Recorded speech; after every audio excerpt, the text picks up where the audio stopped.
The world absolutely is jealous of this beautiful gem that we call home.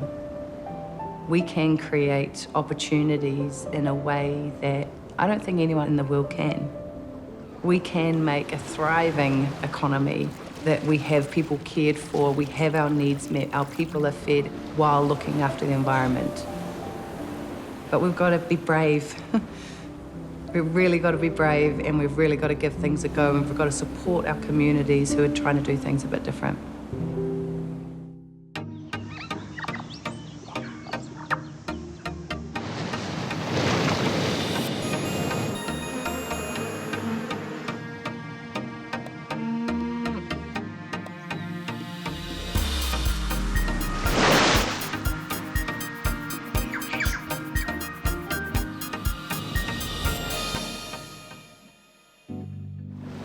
Ka hipa noa te tangata I te rimurumu me te koringa o tētahi anō whakaaro.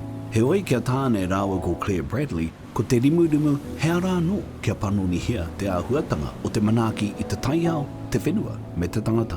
Kua āwhina rāua kia waihangatia tētahi o ngā tino kaupapa auaha o te ao ki ngā hautaonga rimurumu. We're just out here at the beach collecting some rimurumu or some seaweed.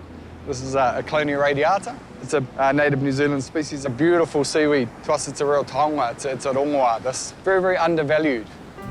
Hei tino rauemi, me āta kohi hoki. It's the main product that we use within most of our processes, making the biostimulants, making the drinks.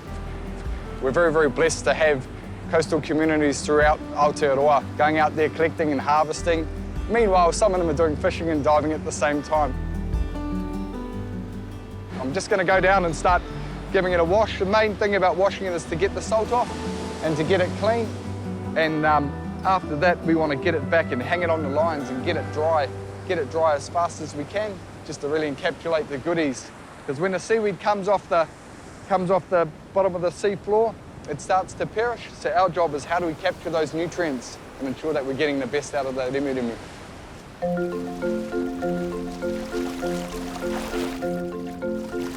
Once it's been cleaned, we take it back and we hang it on a line outside, and it just gets passively dried over time.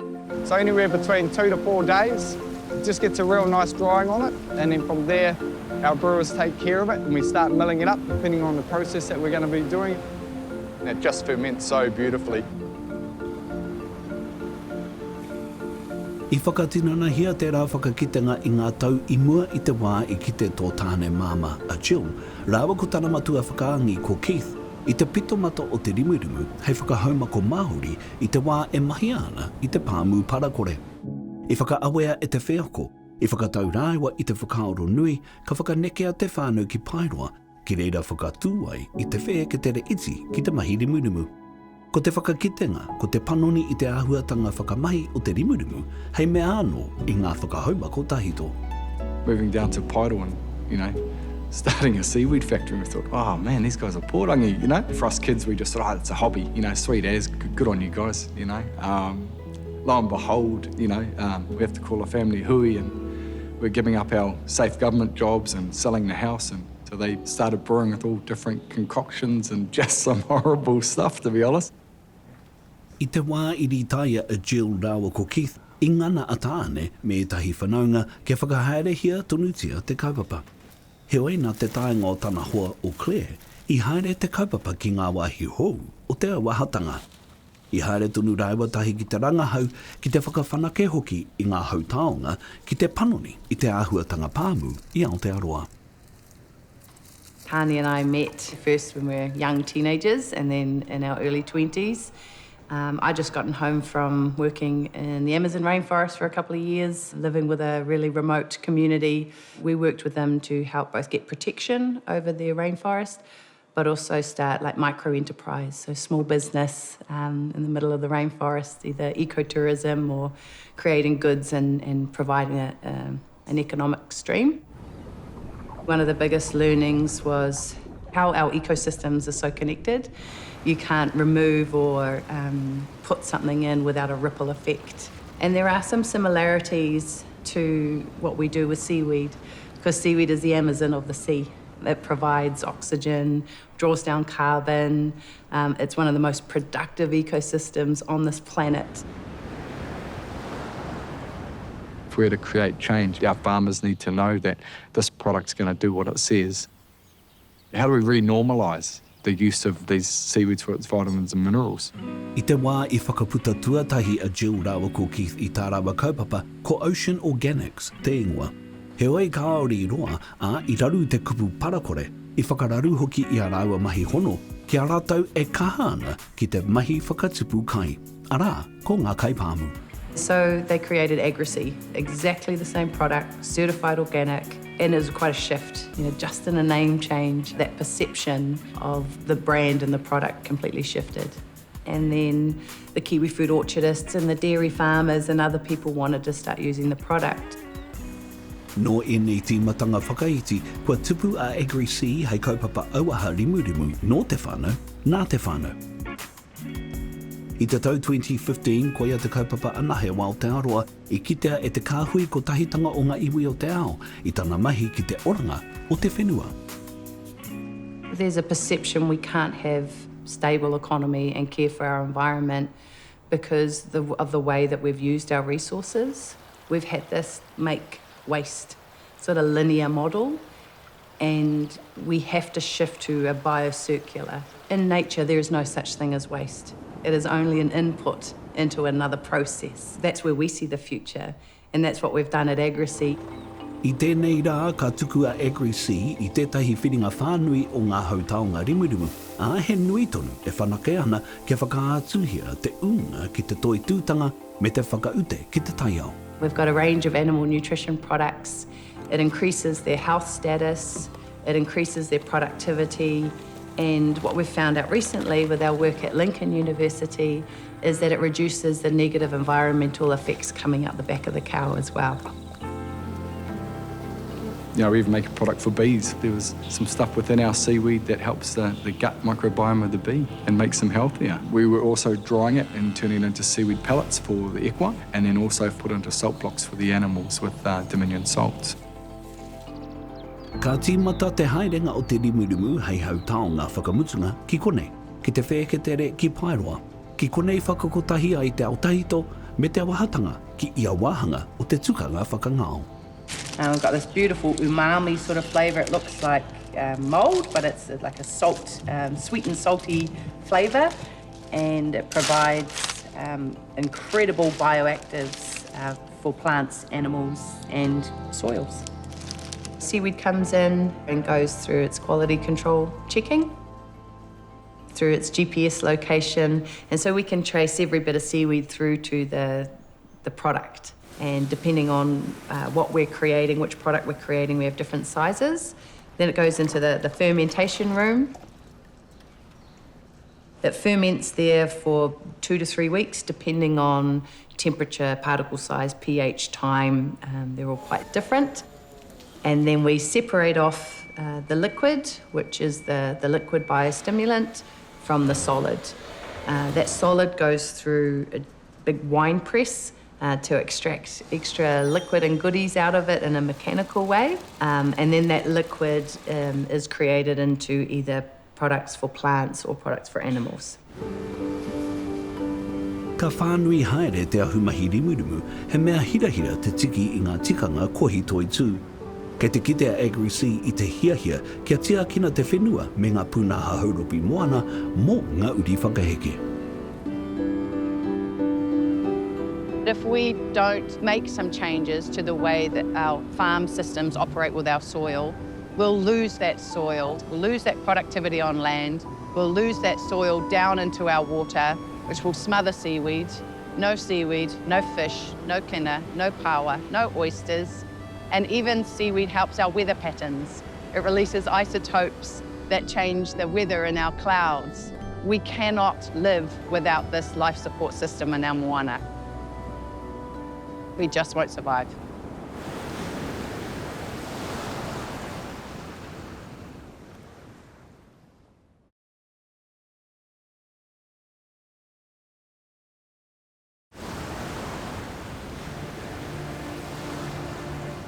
O ne te o rau tamariki ko te rimurimu. Ko te rimu te o ngā taonga te moana. Me ki e noho tata ana ki te taha takutai, ki runga ngā kōwhatu hoki. Ko te painga o te rimu, ko ia te he koanga mo ngā ika, he koanga mo ngā pāua, mo ngā kina hoki, ko ina te koanga o te moana. Ko taku ingoa ko taonui ke mo. Me ki he mōkai au mo Agrisea. Me ki, he mōkai au. Inga I roto te o ngā kōrero he kaitaka wainga. Tāku mai ki te chaki taku tomaiti, me tana makau. I roto tēnei, me ki I roto te ao Māori hoki. Ko Taonui, ko te matua tūturu o tāne, kua kuhuna te kamupene. He whakaunga o te tuāpapa whānau me te whakakaha I a rātou mahi I ngā tikanga Māori. As a whānau company, we've had all the rest of the whānau come in and help out, and it's sisters, brothers, nephews, nieces, and Dad. He comes in and what he overlays with his mātauranga and his depth of knowledge is just beautiful, you know. When whānau come in or guests come in, he has the ability to connect with them. Me hoki anō tātou ki te chaki, e hara I te mea I te rimurino anake, chaki te taiao. Hei aha me ki mō ngā whakaru tupuranga te take, koina te take. E mā te chaki te taiao, kia hoki anō, kia tūhono anō tātou. Kia hono anō tātou ki te moana, ki te taiao, ki ochina ki ngā tua Māori hoki, kei reira te oranga me ki mo tō tātou. Mo te taiao, mo te tangata hoki. Kuia. Nā te tautoko a Taonui, I tono a Claire I te pūtea tautoko o tētahi kaupapa, o rere ki uta, rere ki tai, e aro ana ki te mahi pāmu I te tirohanga Māori. Rere ki uta, rere ki tai comes from a whakatauki here in Hauraki that talks from Muihau ki te aroha, rere ki uta, rere ki tai, which marks the boundaries of some of our Hauraki iwi and I guess pays homage to the flows of knowledge, of people, of taonga, of karakia, of all of our resources in this region. We were looking at how we could reduce the synthetic inputs into farm and look at the health of the soil and measure that. Nā te whakakotahi I ngā hautaonga rimu a Agrisea, me ngā mātaupono Māori o te mahi pāmu, I tīmata a Claire me te tīma ki te kite I ngā hua whakaumu. We could see that when farmers connect with soil that it's living, that they start to change their relationship with soil. They started to think about, well, what am I putting into my soil? How is my soil responding? Is it living? What is the history of this landscape? What are the karakia, the waiata, the stories of this soil in this area? So we measured things like their animal health, their nitrogen loss, their greenhouse gases. We even measured the effect on the milk quality, the meat quality, and now we've even measured the people eating the products and how it affects them. E hara I te mea he māmā te whakaaki I ngā kaipāmu kia pōhiritia ngā hautaonga parakore. Heoi, nā te kā o te mahi ki te waihanga I ngā hononga me te toha I te mātauranga, kei te whaihua. E uana ki tēnei mahi toi tū, I whakaurua Matt Rout I ngā whakahaumako rimu, kia piki ake I ngā hua o ōna pātiki. So this is the diverse crop for this year.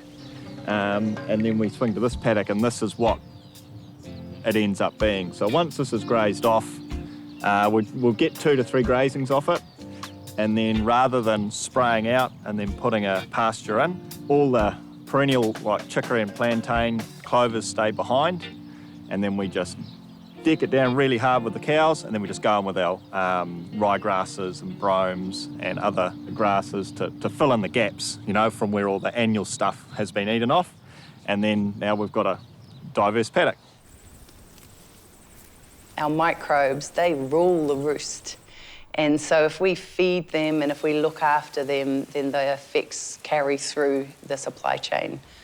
And those biostimulants that we make for plants make that happen much faster and much better. He kai tohu pāmu o Agrisea, a Nick Collins, e kahana ki te whakau I tōna wā ki te waihanga hononga me te whakaako I ngā kai pāmu e pāna ki ngā painga o ngā whakahauma ko rimurimu. So we've got a chicory plant here, obviously a taprooting herb, very nutritious, you know, it's high in zinc, you know, look at the width of those leaves, that's, you know, if you have a solar panel on your roof, you want it nice and wide, you know, so that helps complement the ryegrass. We talk about regenerative farming, restorative farming. The key is we want to keep ground covered, you know, with plants, we've got to have plants, okay, because that's our sugar factory, if you like. So that's where we harness the sun. If we farm with diverse pastures that soak up excess nutrients, if we farm with using things like biostimulants in replacement of synthetic fertilisers, if we use nature's own solutions and integrate that into our farming practice, then absolutely we've got the ability to create the best products in the world.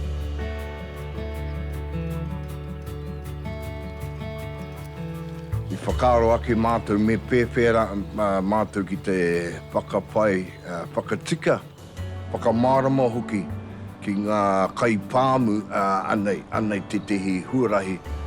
Pai e hara mo te tai ao anake mō rātou hoki mō ngā pāmu, kai pāmu mō ngā karerehe hoki. Ko ngā hautaonga whakahauma ko Agrisea, he mea āwhina, e harai te mea he mea whakakapi I ngā whakautu o te wā. He mea hira ki te mahitahi ki a rātou e tāiana te whakauru I te rimurimu ki a rātou anō hautaonga. We've just partnered with Fertco, which is a fertiliser manufacturing company. We'd found that our ethos was the same, you know, that they weren't throw hundreds and hundreds of kilos on. It was just about the right amount of nutrients at the right time. And they were willing to put our seaweed in the mix as well. So we've gone and formed a dicalcic slow release fertiliser granule. And the most important thing for us is it needed, you know, is it targeted and is it going to do the job for the farmer? The granulation process is a bit like making a cake. And so like to bind a cake, you've always got liquid and the granulation is no different. So we introduced the Agrisea product into that liquid, and then the advantage is that it goes right through every grain of fertiliser has the Agrisea product in it. And that rather than just mixing it in a general term, it means it gets a very even application across a farmer's paddock. Kei te whai hoki a tāne I tētahi anō paitawhiti, ko te whakamahinga o te rimurimu hei tātari I te wai Māori. So as the water flows through, the seaweed, you know, takes up the nutrients and nitrogen and phosphorus and the other minerals and grows its biomass, but it stays in situ in these ponds, so that allows us to then harvest that seaweed. And that water is continuously going, so essentially we're cleaning it, we're filtering it, the seaweed is a filter, and then it goes back out to the moana. It's epic, the results that have been shown within this pilot. Ki tā ngā rangahauhau, hei wa te kau orau iho ngā taumata hauota, he whitu te kau orau iho ngā taumata pūtū tai whetū me te iti haere o ngā metara taumaha. Yeah, we've got a lot of excitement around now, how do we go to scale, how do we hand off this technology, and how do we get, you know, whether it's councils or regional councils or whānau or anyone coastal to really implement this as to part of what they do. We do business differently, and sometimes that's to remind ourselves to have the confidence to do it differently. And people come along and say, oh, you should be doing it like this, and business 101 and that 102, and I'm like, no, it doesn't sit right. It's like wearing a ill-fitting, scratchy woolen jacket that doesn't quite fit. You think, you know, you listen to the smart guys and they know what to do, but having that confidence to go, it's not really working that way anymore. We do it differently, and that's okay.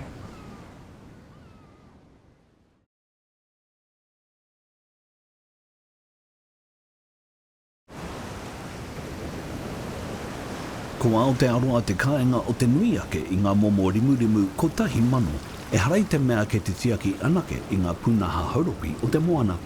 Kei te tautoko hoki I ngā hapori ki tai, me te waihanga I te apōpō au mangia mō tātou. One of the really exciting things is seaweed's ability to be farmed and create economic opportunity for our coastal communities, and then for seaweed to displace some of our polluting and harmful products that we use on land, whether that's fertilisers, whether that's plastics, whether those are petrochemicals. Nā te whakatauroa o te rāhui ki te tango pakihi o te nuinga o ngā momo rimurimu, kua ora ki te taiao, e tiaki ana I nei rauimi whakahirahira. We just can't afford to wild harvest our ocean forests. Yes, they grow back sometimes, but for that period of time you've removed the habitat, the food, nursery for all marine life. You know, we're an island nation, a giant exclusive economic zone in our moana. We need to be able to create value from our ocean. And if we ruin seaweed, goodbye every other high value inshore fishery. I'm really excited by the potential of our blue economy to support our on-land economy. Nā tēnei tirohanga ki te tiaki I te moana I hono atu a Agrisea kia Green Wave. He moni hua kore o Amerika, e āhei ana I ngā hapori ki te whakatupu rimurimu ki te whakaora I te taiao. My whole life has been about the water, and as the fish stocks have crashed around the globe, back home in Newfoundland where I'm from, and just seeing so many people thrown out of work and a whole sort of community and culture just destroyed overnight because of ecological collapse. This has been a way for me to transition myself, my family, my community into a new way to make a living on the ocean. We're working with Agrisea to make biostimulant, to really take all these nutrients that are in the ocean and get them back to the soils, get them back to organic and regenerative farmers on land. And this allows us to have a use for each piece of the kelp, to weave it into all sorts of industries, and you know, for farmers that are out here in the ocean really make a living. Agrisea's been in this space for so long, doing so much innovation around how to get the nutrients that are here in the ocean and return them back to the soil. And for us here in the US, this is a gigantic opportunity to take all this kelp that's growing and finding a whole new market, and you know, all succeed together. He ihu kai ngaru I ngā hautaonga rimurimu auaha, kei te whakawhānui a Agrisea I tana tohungatanga, ā kei te whai I te pae tawhiti. We're now working with some of the most amazing seaweed research and seaweed farmers in the world. We've created a range of biostimulants, and that is now going to be launched into the US farming sector. We started seeing if we could apply our fermentation technology to their seaweed species. And so we've licensed our technology, our brand, and our knowledge.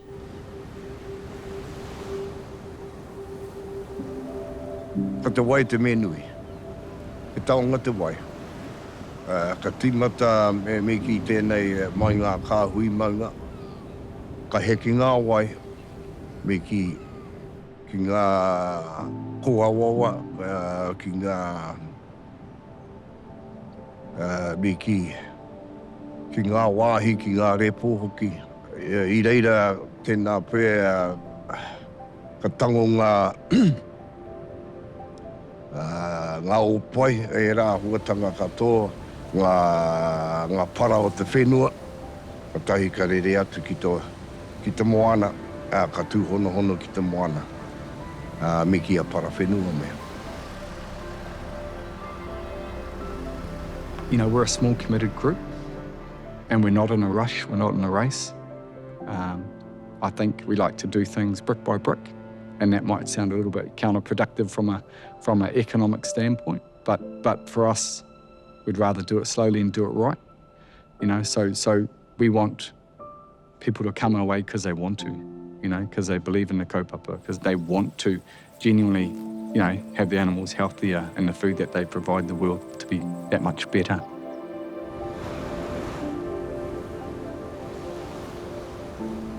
Fertiliser's been seen as the only way to grow things. No one's running around rainforests and sprinkling fertiliser. Biodiversity creates huge growth. And so leaning into some of those practices is really important. And I think that the work that we've done in Ririkiuta, Ririkitai is the how. Because everyone can think of great ideas and great models and great bits of data, but how do we implement them? We've got the tools, we've got the support, we've got the expertise, and we've got the services to help farmers and our growers achieve better outcomes with less environmental impact.